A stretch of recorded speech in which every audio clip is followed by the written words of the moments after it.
Shalom Bapak Ibu yang dikasihi Tuhan, kita akan memulai ibadah doa malam kita. Mari kita awali dengan doa. Bapa di dalam sorga, terima kasih Kau mengizinkan kembali kami masuk ke hadirat-Mu. Tuhan, dengan pujian dan penyembahan, pimpin dari awal pertengahan sampai kepada akhirnya. Seberapa kami yang ada, seberapa juga saudara seiman kami, Tuhan, yang bersama-sama menyaksikan atau bersekutu lewat streaming, kami percaya Engkau memberkati kami. Terima kasih, kami hendak memuji menyembah-Mu di dalam nama Tuhan Yesus Kristus. Haleluya. Amin. Beri puji, beri hormat. Kita persembahkan pujian ini ke hadirat-Nya.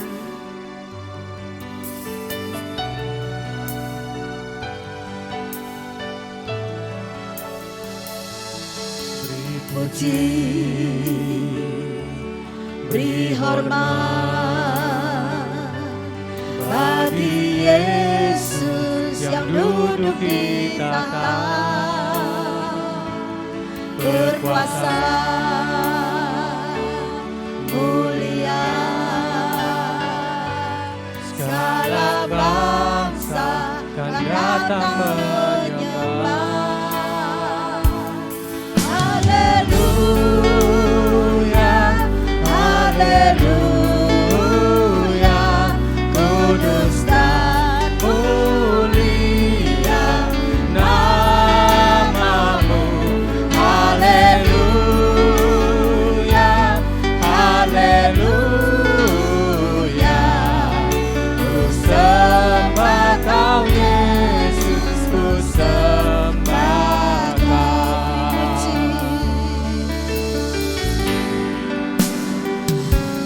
Beri puji, beri hormat bagi Yesus yang duduk di tahta, berkuasa mulia, segala bangsa kan datang menyembah. Haleluya, haleluya, kudus dan mulia nama-Mu. Haleluya, haleluya, ku sembah Kau Yesus, ku sembah Kau.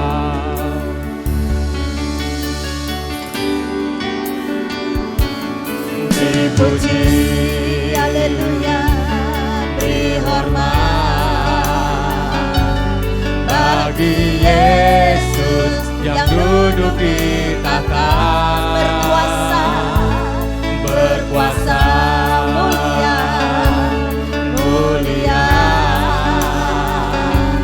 segala bangsa kan datang menyembah. Katakan bersama. Haleluya, haleluya, kudus dan mulia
kami mengasihi. Kita naikkan pujian ini dan menyembah Dia dalam roh dan kebenaran.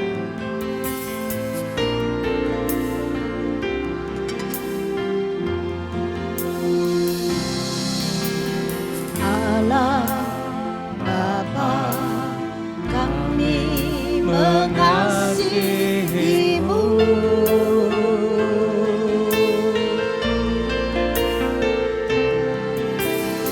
Yesus Kristus, Tuhan yang kudus, ada di sini. Masuk hadirat-Mu yang suci, berhiaskan kekudusan dan jua pujian. Datang melayani Sang Raja yang maha suci,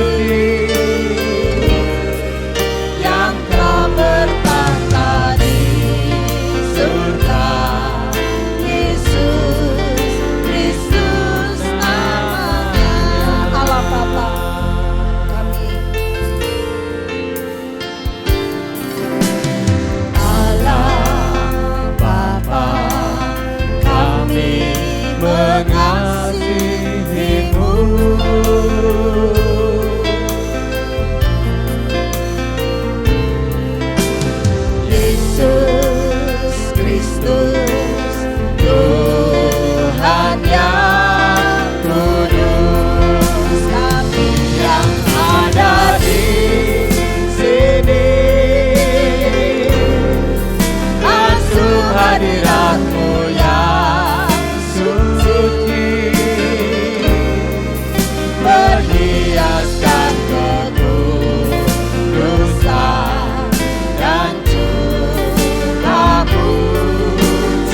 Mari kita bawa hati kita, kata-kata kasih kita kepada Tuhan dengan pujian betapa ku mengasihimu. Silakan duduk kembali.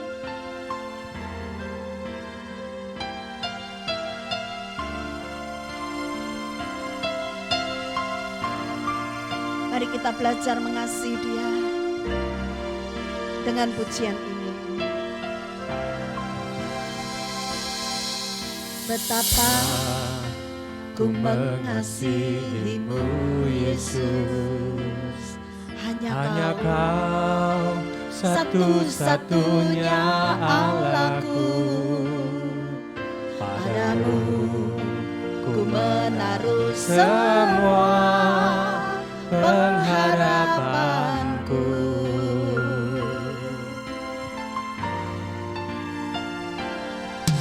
Betapa ku yakin akan janji-Mu,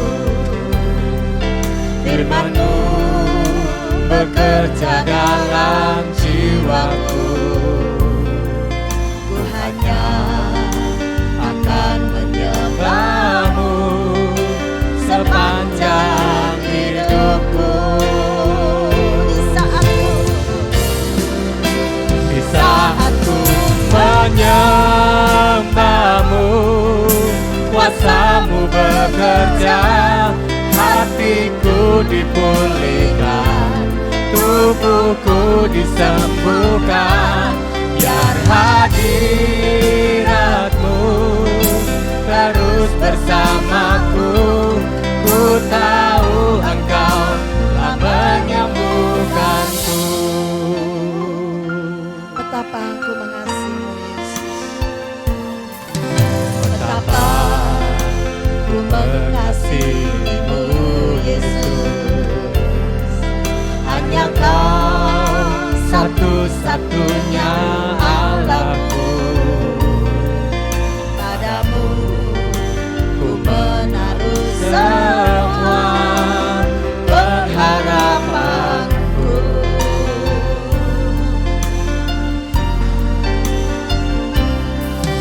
Betapa ku yakin akan janji-Mu, firman-Mu bekerja dalam jiwaku. Ku hanya akan menyembah-Mu sepanjang hidupku. Di saat ku menyembah-Mu, kuasa-Mu bekerja, hatiku dipulihkan, tubuhku disembuhkan. Biar hadirat-Mu terus bersamaku, ku tahu Engkau telah menyembuhkanku. Di saat ku menyembah-Mu, kuasa-Mu bekerja, hatiku dipulihkan, tubuhku disembuhkan. Biar hadirat-Mu terus bersamaku, ku tahu Engkau telah menyembuhkanku. Ku tahu Engkau telah menyembuhkanku. Ku tahu Engkau menyembuhkanku. Haleluya, haleluya, haleluya, haleluya, haleluya.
minta Yohanes berdoa untuk firman Tuhan.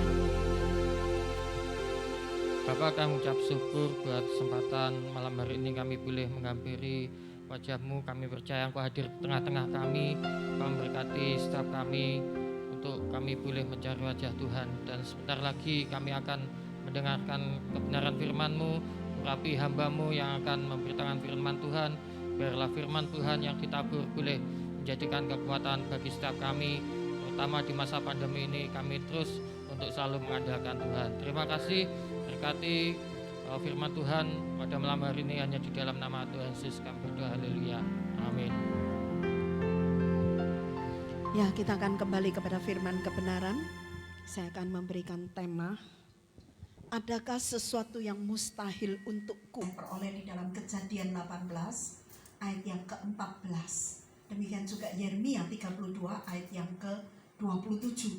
Saudara, dikatakan sesungguhnya akulah Tuhan Allah segala makhluk. Dikatakan, dan adakah sesuatu apapun yang mustahil untukku? Saudara, ayat ini diberikan ketika Abram dan Sarah mempunyai masalah, tidak bisa mengandung atau melahirkan, bahkan melahirkan anak. Saudara, waktu itu ada kunjungan malaikat yang mengatakan tahun depan engkau akan memperoleh anak. Tapi bagi Sarah, saudara, itu keadaan, apalagi usianya dia, itu permasalahannya, saudara. Dan kita melihat ketika permasalahan ini Tuhan menampakkan diri kepada dia, justru Tuhan mulai katakan bahwa adakah sesuatu apapun yang mustahil untuk Tuhan? Saudara, mari kita belajar bagaimana untuk mengalami Tuhan dalam hidup kita, yaitu dengan membuang ganjelan-ganjelan ini. Karena kita sendiri bisa menjadi penghalang bagi Tuhan bekerja secara luar biasa. Itu masalah, saudara. Jadi sebetulnya masalah tidak bisa punya anak itu bukan masalah. Tetapi ketika Tuhan mau tunjukkan bahwa tidak ada yang mustahil, nah masalah itu muncul jadi ganjelan. Saudara, coba kalau kita renungkan Naaman. Naaman itu kita peroleh dalam 2 Raja-Raja 5 ayat yang ke-10 sampai yang ke-12. 2 Raja-Raja 5 ayat yang ke-10, Elisa menyuruh seorang suruhan kepadanya mengatakan, pergilah mandi 7 kali dalam sungai Yordan, maka tubuhmu akan pulih kembali sehingga engkau menjadi tahir. Ayat yang ke-11 mengatakan, tetapi pergilah Naaman dengan gusar sambil berkata, aku sangka bahwa setidak-tidaknya ia datang keluar dan berdiri memanggil nama Tuhan Allahnya, lalu menggerak-gerakkan tangannya ke atas tempat penyakit itu, dan dengan demikian ia menyembuhkan sakit kustaku. Saudara, kalau kita melihat ayat yang ke-12 mengatakan, bukankah Abana dan par-par sungai-sungai Damsyik lebih baik daripada segala sungai di Israel? Bukankah aku dapat mandi di sana dan menjadi tahir? Kemudian berpalinglah ia dan pergi dengan panas hati. Saudara, ketika Naaman datang ke Israel, ini negara musuh loh, saudara. Sehingga rajanya saja mengoyakkan pakaian dan mengatakan, apakah aku ini Allah disuruh menyembuhkan? Ini pasti cari gara-gara. Dan Nabi Elisa tahu, suruh orang tua datang menghadap aku. Dan ketika dia menghadap, saudara tahu mujizat Tuhan itu sudah terjadi. Terjadinya bagaimana? Bisa saja, saudara, orang ini masuk ke negara musuh dan ketemu dengan Elisa. Padahal itu tidak mudah loh, saudara. Hanya karena apa? Tuhan menopang satu budak, yaitu hamba dari istri Naaman yang mengatakan, seandainya kamu menghadap nabi di Israel, pasti kamu sembuh. Hanya karena perkataan itu loh, saudara, Tuhan membukakan jalan luar biasa. Karena apa? Memang bagi Tuhan itu tidak ada yang mustahil. Sekalipun negeri musuh, saudara, tetap kalau engkau punya pengharapan kepada Allah, Allah akan membukakan jalan. Namun saudara, kita lihat permasalahannya bukan masalah kusta. Permasalahannya justru ketika apa? Naaman berkata, setidak-tidaknya dia keluar lalu memanggil Tuhan Allahnya, lalu menggoyang-goyangkan tangan di tempat kustaku, lalu aku menjadi tahir. Itu masalah loh, saudara, yang membuat nyaris Naaman tidak melihat mujizat Tuhan. Karena sebetulnya bagi Tuhan itu tidak ada yang mustahil. Tuhan sudah tunjukkan caranya bagaimana. Mandi di sungai 7 kali. Sungainya mana? Yordan. Waduh, panas hati dia, saudara. Karena dia pikir apa? Abana dan Parpar itu sungai-sungai Damsyik yang bagus sekali, bersih, dan dia bisa mandi di situ dan tahir. Saudara, sekali lagi ringkas cerita. Masalah yang sesungguhnya adalah pola berpikir Naaman. Karena apa? Keangkuhan hidupnya. Kenapa saya katakan keangkuhan hidup? Dia ini kepengen Nabi itu keluar yang setidak-tidaknya ketemu dia, menghormati dia. Karena Naaman pun menghormati Nabi ini loh, saudara. Dengan membawa keledai, dan itu isinya harta benda emas dan perak dan semua kekayaannya dibawa. Karena apa? Dia pikir dia bisa bayar kok. Saudara, keangkuhannya di situ. Nah, Tuhan itu mau, saudara dan saya melihat mujizatnya tanpa rintangan-rintangan ini. Karena ini bisa menjadi masalah, tidak bisa melihat mujizat Tuhan. Saudara, dan paling luar biasa ketika apa? Ketika hamba-hambanya mengatakan, Tuhan, seandainya Nabi itu menyuruh yang sulit, pasti Tuhan melakukan kan? Apalagi yang ini kan gampang. Itu saya bilang, nasihat yang luar biasa. Sehingga apa? Mau tidak mau, dengan gusar loh, dengan panas hati, saudara, dia terjun juga di sungai Yordan. Saudara, saya pikir gini, Tuhan itu adil. Ketika dia mau terjun, mujizat pun terjadi. Saudara, jadi masalah yang sesungguhnya itu bukannya Allah tidak bisa melakukan mujizat, tetapi ada kendala-kendala yang dibuat oleh orang itu. Saudara, kalau kita ini tidak bisa melihat secara akil balik, ya, secara dari sudut pandang rohani Tuhan, kita tidak akan pernah melihat kemuliaan Tuhan. Karena apa? Kita sudah jelas-jelas menemui bahasa yang katakan, adakah sesuatu apapun yang mustahil untuk Tuhan? Sementara, saudara, kenyataannya sampai hari ini tidak pernah mengalami mujizat. Kenapa? Problem yang terbesar adalah kubu-kubu yang dibangun oleh keangkuhan manusia, sehingga kita tidak bisa mengenal siapa Allah yang sesungguhnya. Allah yang memerdekakan. Cara Allah memerdekakan itu dengan apa? Merobohkan semua benteng-benteng, terutama keangkuhan. Saudara, saya waktu melihat ini saya bilang, terima kasih Tuhan. Sekarang saya dibuat lebih jelas lagi melihat bahwa kalau Naaman tidak dirobohkan keangkuhan, dia tidak akan pernah menemukan Tuhan berfirman, maka semuanya jadi. Saudara, ini yang pertama saya bilang, Naaman ini yang harus dirobohkan adalah keangkuhan atau kubu-kubu yang menolak pengenalan akan Allah.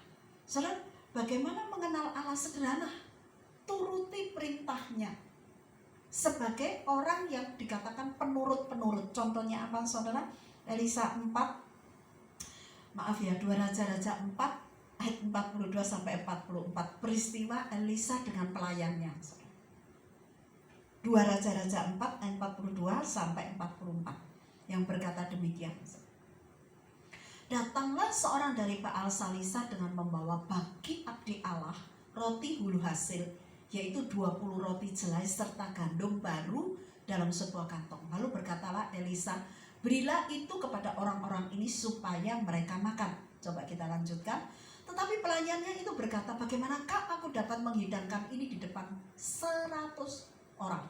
Jawabnya, berikanlah kepada orang-orang itu supaya mereka makan. Sebab beginilah firman Tuhan, orang akan makan bahkan ada sisanya. Lalu dihidangkannya lah di depan mereka, maka makanlah mereka dan ada sisanya sesuai dengan firman Tuhan. Saudara, saya melihat peristiwa ini juga lagi sekali. Pelayan ini nurut, penurut. Jadi kalau yang pertama kita tahu benteng-benteng harus dirobohkan, terutama keangkuhan. Saudara, karena itu ada di 2 Korintus 10 ayat yang kelima. Saya baca saja sepintas. 2 Korintus 10 ayat yang kelima. Kami mematahkan setiap siasat orang dan merubuhkan setiap kubu yang dibangun oleh keangkuhan manusia untuk menentang pengenalan akan Allah.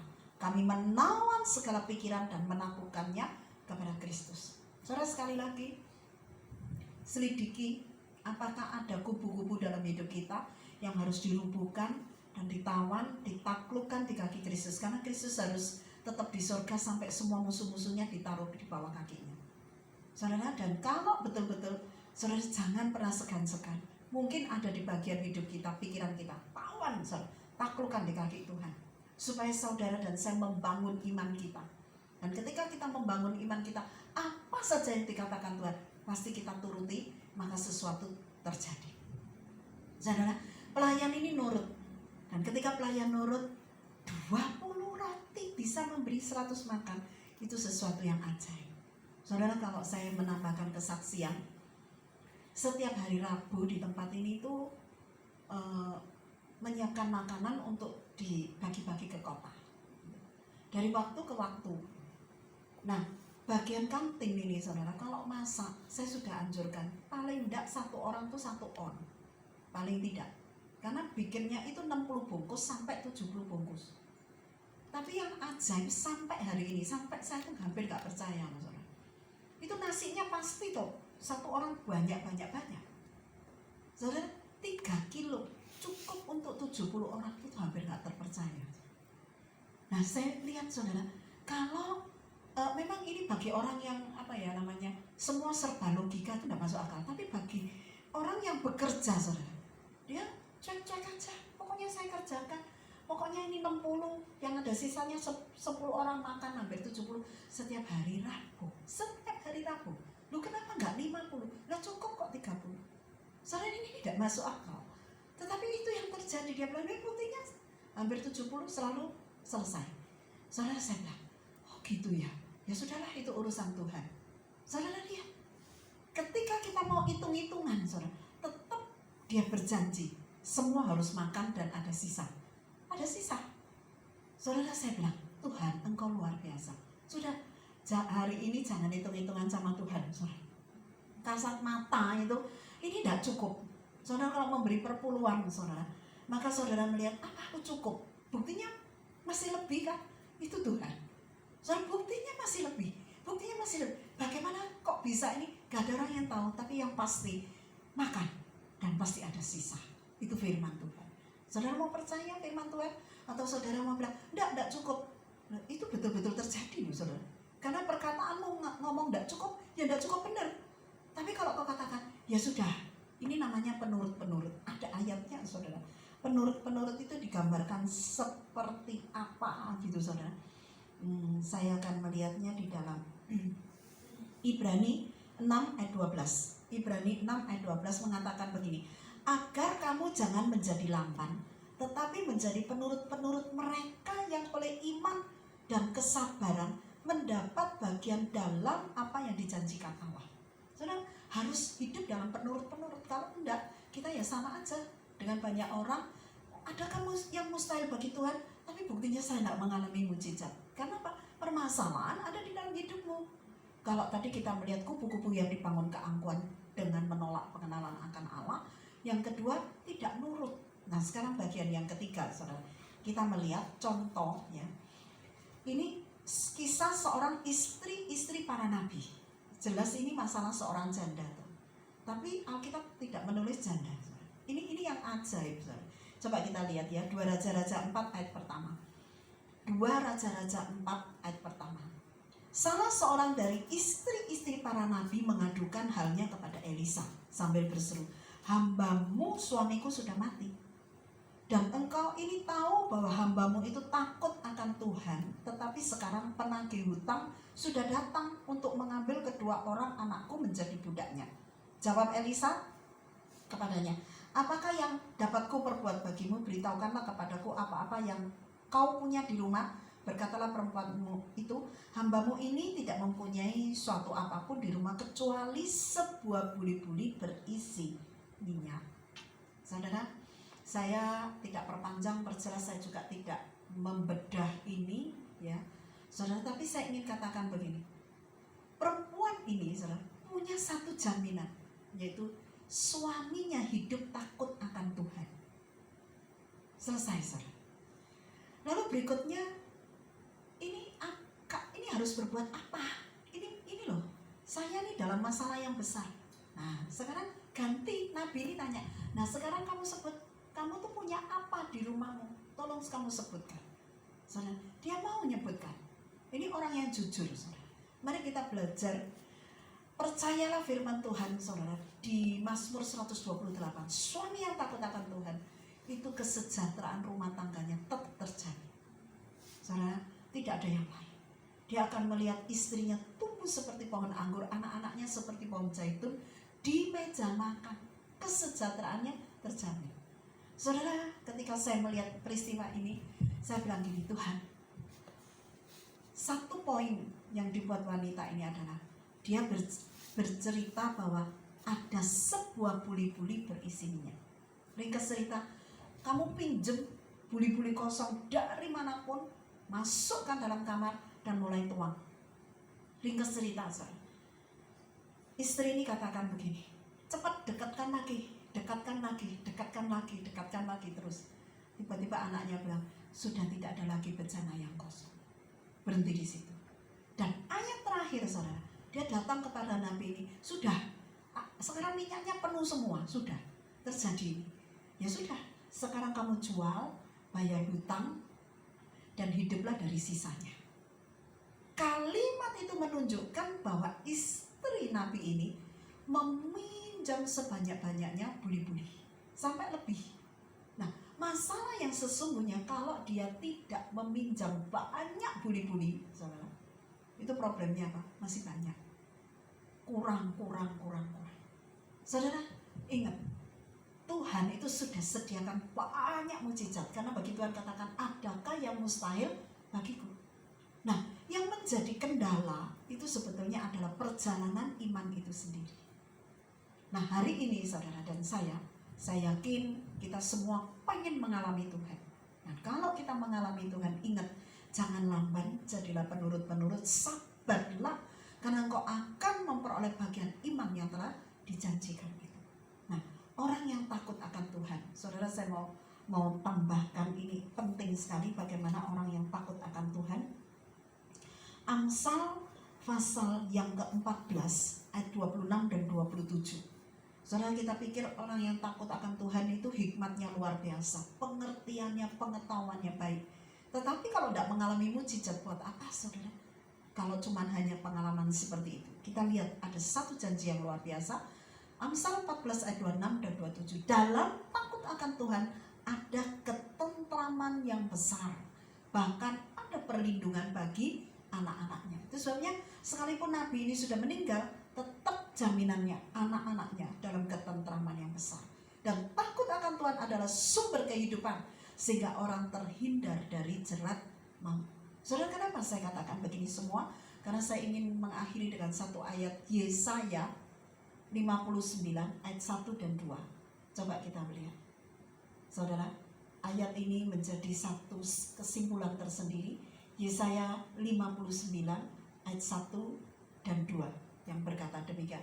Sesungguhnya tangan Tuhan tidak kurang panjang untuk menyelamatkan, dan pendengarannya tidak kurang tajam untuk mendengar. Tetapi yang merupakan pemisah antara kamu dan Allahmu ialah segala kejahatanmu, dan yang membuat dia menyembunyikan diri terhadap kamu sehingga ia tidak mendengar ialah segala dosa.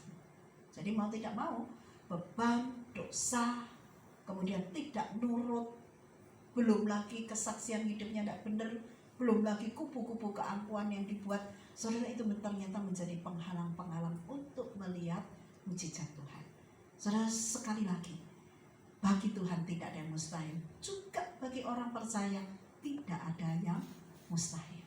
Tetapi yang menjadi permasalahan itu bukan masalahnya, tetapi proses di mana kita boleh melihat jamahan Tuhan atas hidup kita dari apa? Ketidakpercayaan, ragu-ragu, bimbang, tidak sepenuh dalam mengikut Tuhan, melihat Tuhan itu bisa atau tidak. Soalnya orang-orang seperti ini angkuh. Tuhan tidak akan mewariskan kerajaan kepada orang-orang kecuali dia betul-betul merupakan orang-orang yang ditahirkan dari manusia lamanya, karakter-karakter yang tidak baik, dan dia menjadi ahli waris seperti kirbat yang baru menampung anggur yang baru. Saudara, saya bersuka cita karena sedikit renungan ini tiba-tiba mencelikkan saya. Saudara, banyak orang ingin mukjizat, Banyak orang ingin melihat kuasa Tuhan, tetapi hidupnya tidak siap untuk menampung sesuatu yang luar biasa dari Tuhan. Sebaliknya, saudara, orang yang percaya mujizat itu biasa, saudara. Karena apa? Itu selalu ada di dalam hidupnya. Seperti Paulus katakan, tepat. Dia minta 3 kali supaya duri itu dicabut dari hidupnya. Tetapi justru Tuhan bilang apa, saudara? Cukup kasih karuniaku. Karena ketika kamu lemah, kuasaku bekerja sempurna. Itu sebabnya permasalahan bukan menjadi penghalang bagi kita mengenal Allah. Justru sebaliknya, permasalahan membuat kita melihat kemuliaan Tuhan luar biasa. Mari kita berdoa. Saya minta tim musik maju ke depan. Saya minta para singer juga maju ke depan. Kita akan naikkan satu pujian.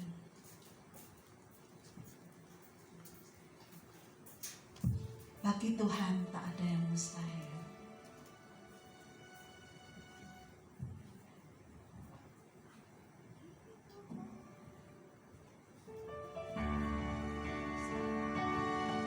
Bagi Tuhan tidak ada yang mustahil. Kita naikkan pujian ini dan kita tetap bersyukur kepada Dia. Bagi Tuhan tidak ada yang mustahil. Bagi Tuhan tak ada yang mustahil. Bagi Tuhan tak ada yang tak mungkin. Mujizatnya disediakan bagiku, ku diangkat dan dipulihkannya. Bagi Tuhan tak ada yang mustahil. Bagi Tuhan tak ada yang tak mungkin. Mujizatnya disediakan bagiku, ku diangkat dan dipulihkannya. Ku diangkat dan dipulihkannya. Ku diangkat dipulihkannya.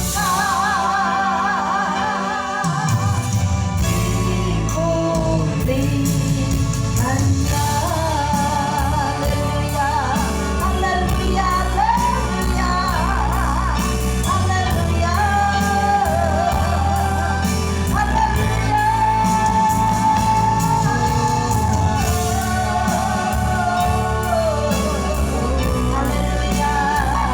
haleluya, haleluya, haleluya, haleluya. Terima kasih Tuhan. Haleluya, haleluya. Syukur. Satu kali Yesus katakan, mari kau yang mempunyai beban berat dan tanggungan, datang kepadaku, aku akan memberi kelegaan kepadamu. Bahkan ayat yang lama katakan, sekalipun dosamu merah seperti kirmisi, akan dibuat putih seperti salju. Bawalah kata-kata penyesalanmu. Dia yang adil memberi dirinya untuk memperdamaikan kita dengan Bapa di sorga, supaya kita mengalami apa yang disebut mustahil. Tidak ada yang mustahil juga bagi orang-orang percaya. Saat ini katakan, di dalam nama Yesus Kristus, aku minta pengampunan, aku minta pendamaian, aku minta kelegaan, dan aku percaya bilur-bilur Tuhan sedang menyembuhkan aku saat ini. Bilur-bilur Tuhan sudah menyembuhkan aku, melepaskan aku, memulihkan aku. Kuasanya bekerja, dan di dalam nama Yesus Kristus tidak ada yang mustahil. Percayalah, ketika engkau mengangkat tanganmu, urapan Tuhan turun dalam hidupmu, dan apapun yang sedang engkau doakan, sesuatu terjadi. Karena memang bagi Tuhan, Tuhan akan bubuhkan firman iman di dalam mulut kita, dan ketika kita perkatakan, sesuatu tercipta. Katakan bersama-sama, di dalam nama Yesus, usahaku diberkati. Dalam nama Yesus Kristus, permasalahan-permasalahan itu dibukakan jalan, dan Tuhan jawaban. Bahkan berkat-berkat itu double porsi sedang turun dalam hidupmu.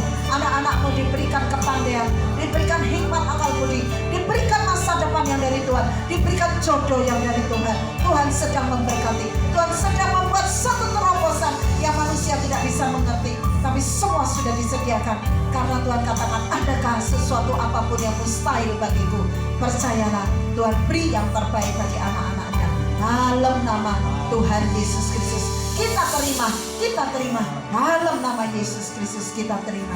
Ya, saya minta yang berkesiapaan maju ke depan. Terima kasih Tuhan, Kau mendengar doa kami.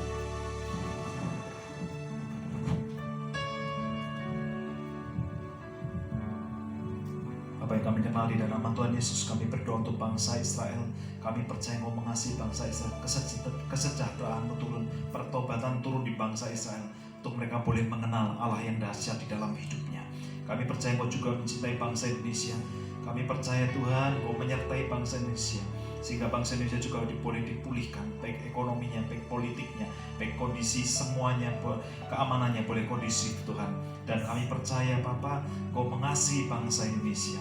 Tuhan, kami juga berdoa untuk kota kami, kota Kediri. Kami percaya Tuhan, kota Kediri adalah perlindungan-Mu.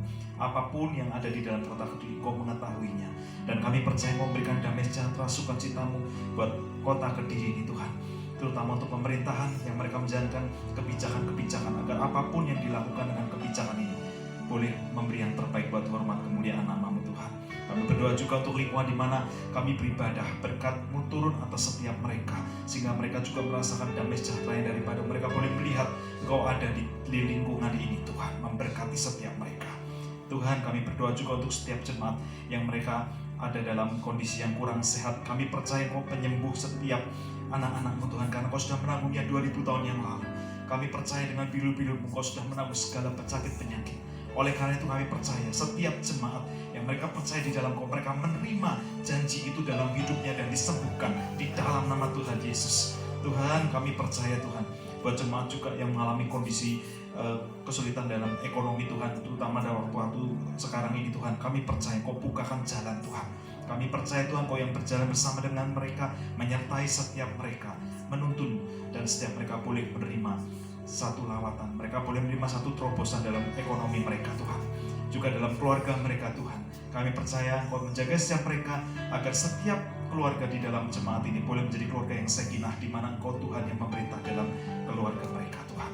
Kami percaya Tuhan, di dalam nama Tuhan Yesus kami berdoa juga untuk jemaat yang sedang melakukan bepergian keluar kota, baik pekerjaan, baik melakukan segala sesuatu Tuhan. Kami percaya Tuhan pribadi Kau tetap menyertai mereka, kemana mereka keluar dari Kediri dan sampai mereka kembali ke Kediri, semua ada dalam anugerah-Mu, dalam kekuatan yang dari-Mu. Kami percayakan semua doa-doa kami hanya di dalam nama Tuhan Yesus Kristus. Haleluya.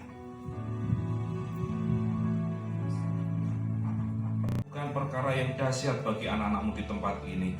Berdoa juga untuk keuangan gereja Tuhan. Kau juga, kami percaya Tuhan, Kau akan membuka tingkap-tingkap langit-Mu. Kau akan memberkati setiap apa yang dikerjakan oleh jemaat-Mu di tempat ini Tuhan. Mereka menjadi pengelola-pengelola untuk kemuliaan nama-Mu Tuhan. Berdoa juga untuk bagi izin gereja yang sedang diurus hari ini Tuhan. Bapa, biarlah Engkau juga menjamah setiap pemimpin-pemimpin, aparat-aparat pemerintah yang berwenang mengeluarkan izin gereja Tuhan. Kami percaya Tuhan, Kau menjamah mereka saat ini Tuhan. Dan kami percaya Tuhan, kami akan melihat pekerjaan tangan-Mu, kami akan melihat perbuatan-Mu yang dahsyat Tuhan. Terima kasih Bapa, kami serahkan setiap doa-doa kami di dalam tangan-Mu, di dalam nama Tuhan Yesus kami datang mengucap syukur. Kita naikkan pujian El Shaddai.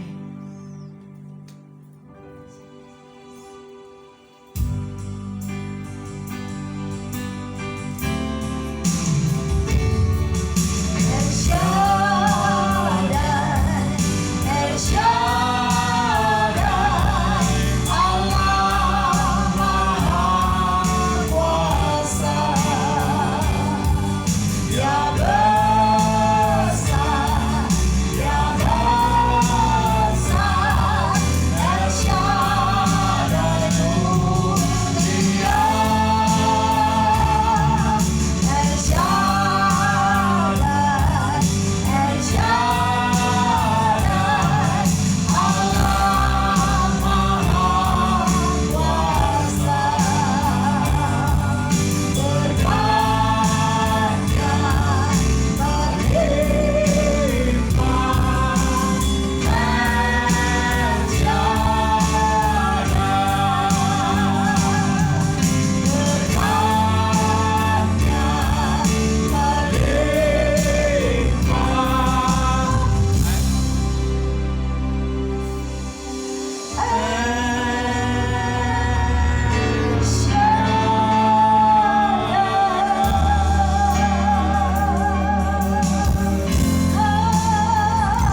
yang telah menyertai dari awal, pertengahan sampai kepada akhirnya.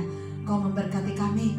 Itu sebabnya ini keyakinan kami, tidak pernah Engkau menyuruh kami datang mendekat kepadamu dengan sia-sia. Kami boleh menerima berkat mengalir dari tahta Allah Bapa, Allah Putra, Allah Roh Kudus yang terus menyempurnakan doa kami. Dengan mata hati, dengan iman kami terima dari yang tidak ada menjadi ada, dari yang tak mungkin menjadi mungkin. Kasih karunia Tuhan menyertai kami mulai sekarang sampai Maranatha, hanya di dalam nama Tuhan Yesus Kristus. Haleluya. Amin. Sampai jumpa. Shalom.